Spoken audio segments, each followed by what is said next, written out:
Hi friends, my name is Tris, and this is No Boilerplate, where I focus on fast, technical videos. I often daydream of what my university life might have been like if only I had access to a tool like Obsidian, a powerful knowledge platform and second brain that acts like a force multiplier to everything I do today. What could I have learned? How fast could I have learnt it? I can't turn back time, but I can do the next best thing. I can teach you, dear viewer, how to use this tool to learn way faster than your peers, master technical and artistic subjects, and organize your life to do everything you want without burning out.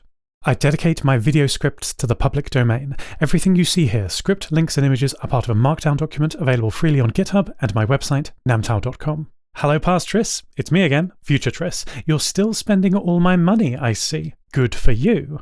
I talked to you 2 years ago, June the 9th, 2023, in my time, about my coping mechanisms. Remember that? I bet you don't. You probably were playing Unreal Tournament or Morrowind. You're going to love the sequel, by the way. Make sure you've refreshed your memory of that advice. I'm going to put half of it into practice today. Also, buy Nvidia stock, don't sell those bitcoins in 2015, and if you don't want RSI ruining your good time, you better get used to lifting weights sooner rather than later. Let's crack on. In 20 seconds, here's how to use Obsidian for everyday, above-average note-taking. Start with a single note. Don't worry about folders or categorization. Create links to topics you've not researched yet. Use tags to group part of your nascent constellation together. Build save searches to keep track of notes, modules, classes, and subjects. Bookmarks are your friend. Fly around your second brain at the speed of light. And learn the hotkeys. Build your own. If you have 20 minutes rather than 20 seconds, watch my 2 previous videos on Obsidian and then come back here for the advanced course. Links are the key. The foundation of every Obsidian system is links. In Obsidian, you link to pages by surrounding them with square brackets, such as school or social. If the page doesn't exist, like quantum mechanics, Obsidian will dim the link, but it will also index it and allow you to autocomplete future links to this as yet uncreated page. If you follow the link, Obsidian creates that page. Now all those other links are real. This is very handy while you're building notes on a wide subject area that you know you will want to drill down into subsections. You can easily see where gaps in your knowledge are later on. Linking happens organically. Fellow YouTuber Mike Schmitz says that in a mature second brain, links become like desire lines, paths worn into the grass, showing where people often walk. This idea of mental desire lines is the subject of the beautiful song Let the Path Grow Over, written by my friend John Callahan, and I quote, "The mind can be thought of as a field. The most frequently travelled routes leave paths along the grass and likewise in our mental makeup. These routes are a map of our emotional destinations. They indicate that the territory they lead us to is a familiar destination. The deeper and clearer the path, the more frequently it's taken and the easier it is to go. In town planning, these are called desire lines, but often with the mind, the journeys taken are not desired." Go listen to the full song, it's amazing. Tags cut across boundaries. If you want to break out of your well-organized constellation of notes, perhaps to see all lecture notes you've taken across all subjects, tags, not folders, are the way to do it. I've made a whole video explaining my dislike of using folders in Obsidian. I won't repeat myself here. Search, don't sort. Obsidian Search is super powerful, allowing you to find notes by any combination of file name or path, tag, keywords on the same line, keywords in the same heading, or property metadata, saved searches, and bookmarks. If you ever do something twice, automate it. That's good general life advice actually, past Tris. If you keep searching for the same files again and again, use Obsidian's powerful bookmarks feature. It's not just for saved searches. You can bookmark files, either singly or multiple tabs, graphs with customized filters and colors, headings, even blocks of text inside your notes, like a specific list or paragraph that you want to revisit. It's often handy to make a hotkey directly to a bookmark, which you can do with the Hotkeys for Bookmarks plugin. You can arrange these bookmarks into groups for quick access, like I'm doing here. We've got 3 groups. The first are workspaces, saved tab and window layouts for quickly restoring all the context for common tasks. Between group 1 and 2 is a preset graph view, then a group of bookmarks for quick access to common hub or index notes. Lastly, web links that open in Obsidian's built-in web browser. You've got a browser already, but I use Obsidian as a distraction-free option for work only. Jump exactly where you want to go. The first thing you should train yourself to do when looking for a note in Obsidian is to hit Ctrl or Command O, which opens up the quick switcher. It fuzzy finds based on file name. Even if you don't know the full name, try a few words that you remember. It'll usually suggest what you want. And if the file doesn't exist, hit enter, and you'll create a note with the name you were searching for. Definitely install the QuickSwitcher++ plugin. This replaces the existing QuickSwitcher with one that can search through headings, links, backlinks, and loads more. Built-in features for students. Obsidian comes with support for advanced LaTeX and typed notation, and easy markdown tables. Perfect for writing reports of all kinds. Mice are allergic to Obsidian. It's true, by which I mean Obsidian is designed around hotkeys, which are essential when you're trying to keep up with a fast-talking lecturer, or it's 11 PM and the paper or YouTube video is due tomorrow. Obsidian is built around the command palette, Control P, and every single command can be mapped to a hotkey in the settings. Just as an example, here are a few of the 80 plugins I use that help me navigate around my second brain at light speed. Obsidian is an advanced tool, and the community has built 2,630 plugins so far. Any way you want to customize it is possible, and that's the joy of having your data as plain text on your own machine. You're in control. But you also have to put in the work. Obsidian is perfect for me, not because the developers happened to make it that way. It's perfect for me because I have customized it to fit my own brain. If you're ready, let me show you my system. If all this setup is a bit overwhelming, I understand. I've compiled it all into an Obsidian Vault that you can download and use straight away, available for anyone who supports me on Patreon. It's just me running this channel, and I'm so grateful for everyone for supporting me on this wild adventure. If you'd like to see and give feedback on my videos up to a week early, as well as get private Discord access and even your name in the credits, it would be very kind of you to check my Patreon.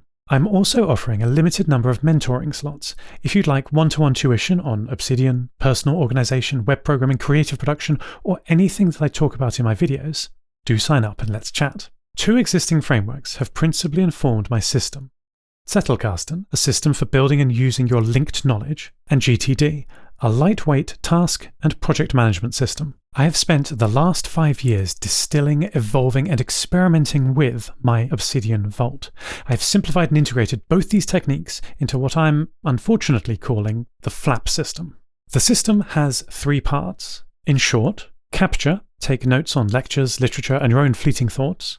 Process, use these to write an interlinked network of atomic notes in your own words.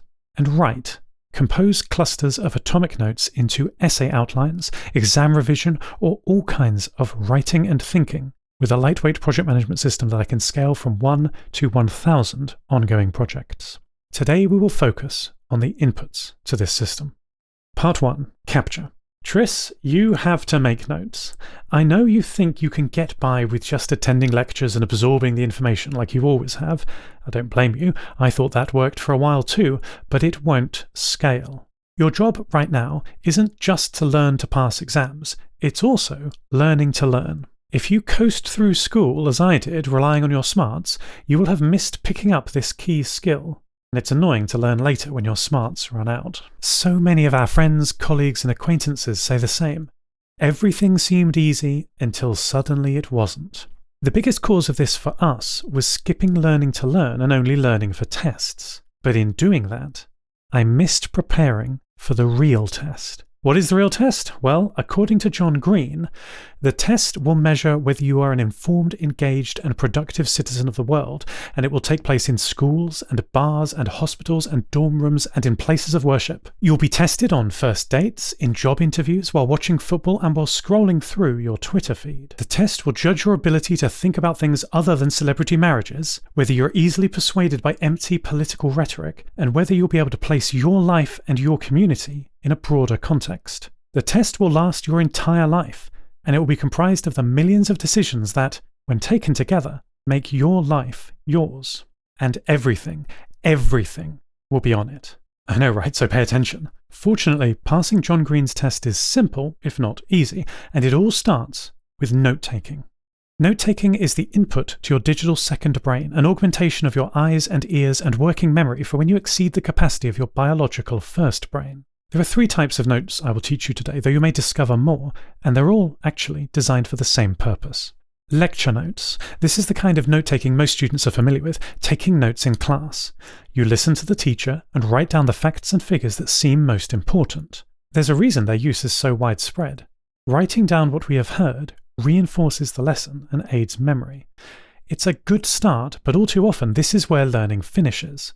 We'll get on to how to process these notes in part 2, but next up are literature notes. Another classic of education, especially at college level, that you may be familiar with, highlighting in textbooks, PDFs, or websites.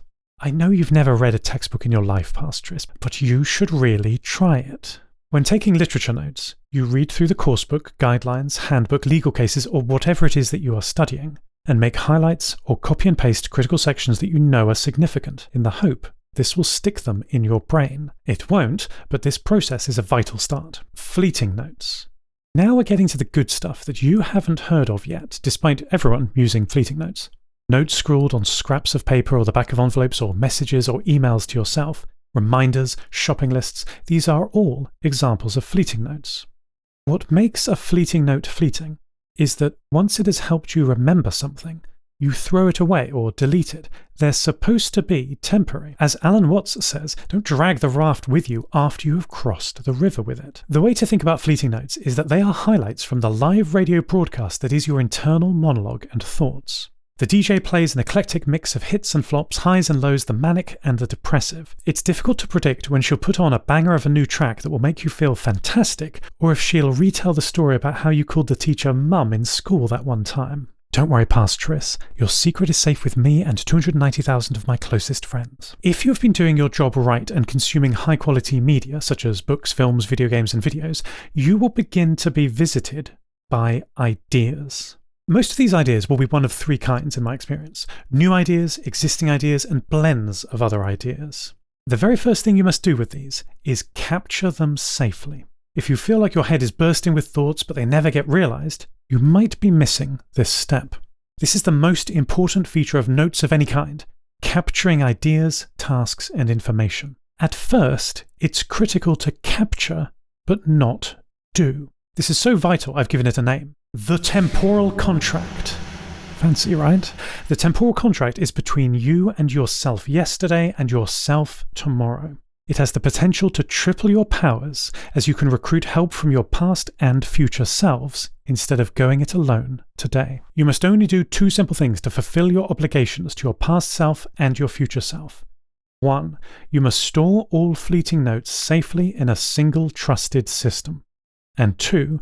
Every day, you must read yesterday's fleeting notes. I say read, not do.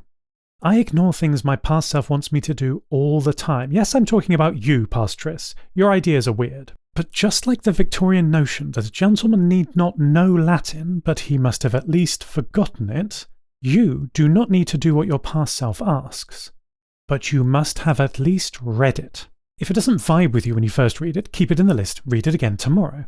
Each day you prime your unconscious with these thoughts, and eventually you might find where they should take you.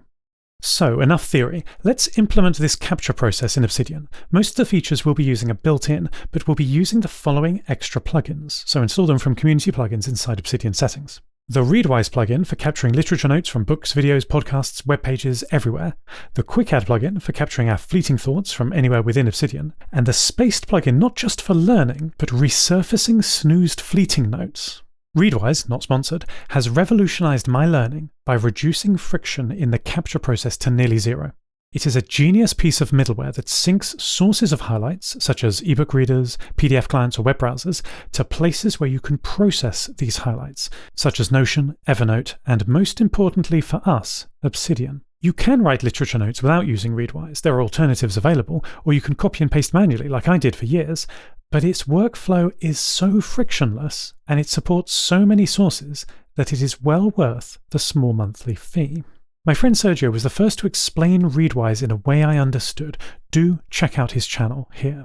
What makes Readwise so compelling for me is the recent release of their Reader app, which not only of course natively supports highlight syncing, but goes far beyond RSS and blogs and allows you to add ebooks and reflowed PDFs and even YouTube videos ready for highlighting too. This single app turns your phone, tablet, or browser into the best place for focus research. All your coursebooks and primary sources should start in Readwise Reader. Upload them into the app. Don't have them in a format that can be uploaded? Sure you do. Ask your teacher, professor, or the work's author directly if they can point you to a digital version of the text. The default Readwise Obsidian export template is good, but you will want to make the following changes. Tag the page with literature unfiled and make each of the highlights their own heading. This allows deep linking using Obsidian's page hash heading format. This now allows you to search for unprocessed literature notes by tag, process them into atomic notes, linking back directly to the highlight source, and then mark them as processed by changing the tag to literature. If you ever alter the format of the Readwise export template and want to update your existing notes, you can do so by deleting the files in Obsidian and rerunning this command. Okay, past Tris, you've captured other people's knowledge and ideas using Readwise everywhere. Now we're going to capture your own thoughts. Don't look at me like that, they're not all bad. The QuickAdd plugin is very powerful and is a vital part of many people's Obsidian systems. It's used for creating new notes or adding text to specific sections of existing notes, and can use Obsidian's built-in templates or the powerful Templater plugin to automate your workflow. We're going to set it up to easily capture our fleeting thoughts into a new note with a set template. Here is mine. This template does two important things: tags it as a fleeting note and adds a callout with the original wording of my fleeting thought, duplicating what is already set as the new file name. This duplication ensures that I have a paper trail back to my original unedited thought, even if I later reword this fleeting note into an atomic note. More on that processing in part 2. I also use the Telegram and REST API plugins to capture fleeting notes. Either of these allow you to capture fleeting notes while away from Obsidian wherever you are. So far past Tris, you might be unimpressed. My advice, though hinting at greatness, has been quite similar to existing note-taking recommendations. This is because most advice stops here in the input of the system. It's easy to mistake note-taking with note-making, or knowledge-gathering with understanding. It's a vital start, certainly, but you must keep going. Start setting up these capture processes today, and by the time you need to process them, you will be ready for the part 2 of this video, coming in a month or so. Your homework till then is to read all of A System for Writing by Bob Dotto, it's really short, and the first few chapters of Getting Things Done by David Allen. That's all you need. See you in part 2. Thank you. If you would like to support my channel, get early ad-free and tracking-free videos, your name in the credits, or one-to-one mentoring, head to my Patreon. If you're interested in transhuman and hope punk stories, please check out my weekly sci-fi audio fiction podcast, Lost Terminal. Season 3 of the Phosphine Catalogue is coming out soon. If you like mysteries and art, check it out. And Modem Prometheus is finally back from hiatus. The first episodes of both these shows arrive on Halloween. Transcripts and compiled checked markdown source code available on namtao.com and GitHub. Links in the description, and corrections are in the pinned ERRATA comment. Thank you so much for watching. Talk to you on Discord.